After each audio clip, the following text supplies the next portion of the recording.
As you know, family, birthright citizenship is now being heard by the Supreme Court.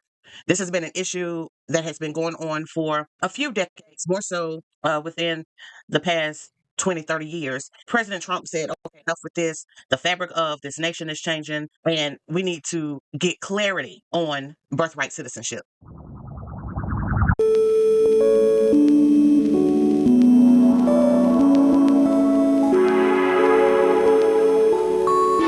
Now it is being heard at the highest level court there is on this land.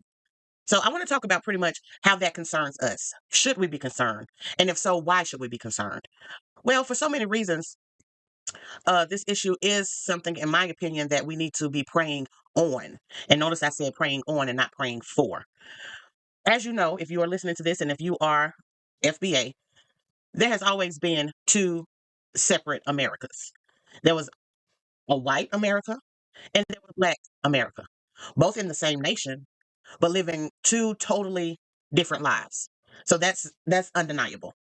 And with that being said, it's very important that we understand our position as it comes down to the changes that are happening within our nation now. I was able to listen to the hearings the other day, and I noticed that they did not pretty much mention Dred Scott that often. It was more so on Juan Kim. It was more so on him and the interpretation that was meant for birthright citizenship. And I was able in college to take pre-law. I know how to research laws and stuff. And for me, it's pretty simple. And especially if you look at the summaries of why the framers of the 14th Amendment wrote it specifically that way. Let's keep in mind that until 1965, okay, and beyond, there were two races here. For the most part, you had sprinkles here and there, but for the most part, there was only black and white. Jackson even made a song about it. It's black, it's white, it's B and W. Yeah, yeah, yeah. There were only two sets of people. And if you go back prior to Ellis Island, there was a different type of white here, and there was a specific type of black here.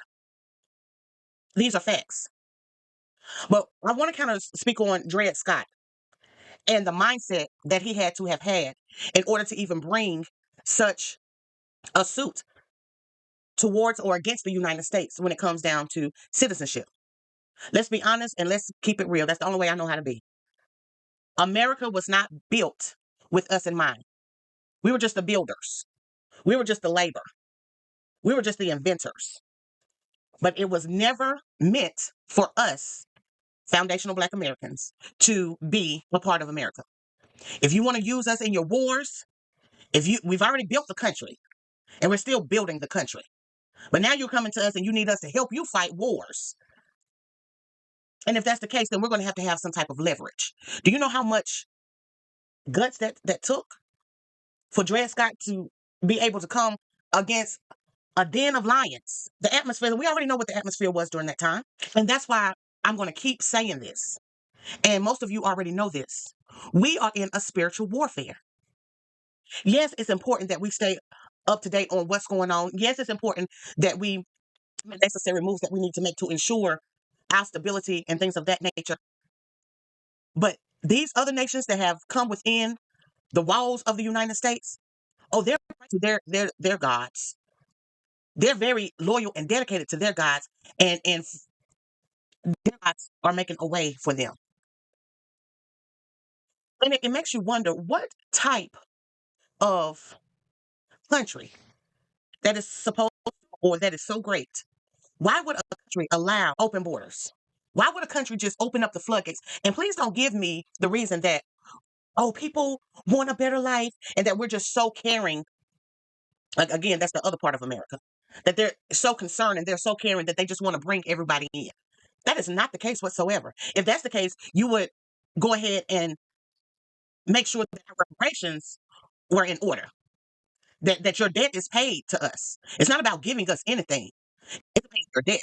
So if you were really concerned about people and the state and welfare of people, then you would have made sure that you paid your debt first before going outside of the borders of the United States to help. Trillions of dollars are being spent for other countries, in other countries.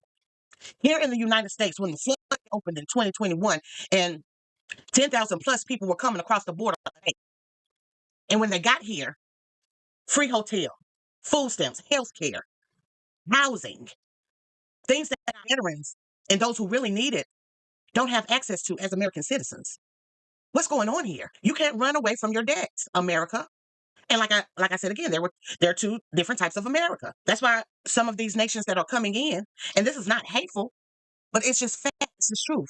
Some of these nations that have come into the United States, especially those who share human skin, they assumed and thought that it was only a white nation, not understanding the impact that we, as foundational Black Americans, made in this country. But they're finding out now because you brothers and sisters, nobody can make a move without us being on top of it, doing some corrections, aligning people in the right direction, and letting them know as we should. But we have got to understand that this is a spiritual battle and that it's going to take prayer. It took prayer for Dre Scott to do what he did. See, at that time, faith wasn't an embarrassing thing. It was vital. Civil rights movement and before, faith was vital because there's no way in the world you could have the courage knowing that if you step in the wrong direction, if you look at the wrong person, your life could be ended that second. So it took more than just guts. It took more than just bravery. There was a spirit that had to come with that. There was a power and a strength portion that had to come with that. And that's the way, as I said in my previous video, that's the way we have to fight moving forward, y'all. We don't have the numbers to overcome everybody who is against us, which is all nations. This is prophecy that this would happen. So we have to fight this war in a certain type of way. And I'm not here to influence you to pray to one God or another, but I am here to tell you a fact that there is a God that claims us. And they know about it. They know about it. We're actually the reason why America is being shielded and being safe right now. Because other nations, they know who we are. Spiritually, they know who we are. And we're keeping America safe right now. Because if it wasn't for us being here, they wouldn't care about this. This would be an all-out battle, flying everywhere. But because they understand who we are, we're keeping America safe. And the last thing I want to touch on is I've heard arguments and chatter, it's chatter, that all nations have slavery. That's a lie. All nations have not went through slavery. No other people in history, modern or ancient, have gone through the torturous actions like we have. Even in Egypt, if we want to take it back there, which was a very um, atrocious time period for the slaves. Their slavery during that time was not because of the color of their skin, but over here, with a whole entirely different type of people. It was based off of the color of your skin. So whether you came from the shores of West Africa, your people came from there, or if your people were already indigenous here and you got blended in the Negro category, it really doesn't matter. That type of slavery is different. Even those who came by way of the Atlantic slave trade and other nations, such as the Jamaicans and the Haitians and the Brazilians, those people, they went through hell of a time as well. But this American slavery was something for a scary movie for the books. The horror that went on with that, a scary movie hasn't even been made that could compare. It hasn't been made that can compare. Servitude was different. Servitude is different. Servitude means that I owe something and I need to pay you back, so I'm going to work it off.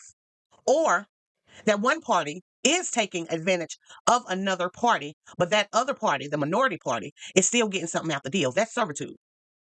Totally different stratospheres, slavery and servitude. But family, we have got to pray and send up positive affirmations if that's what you do.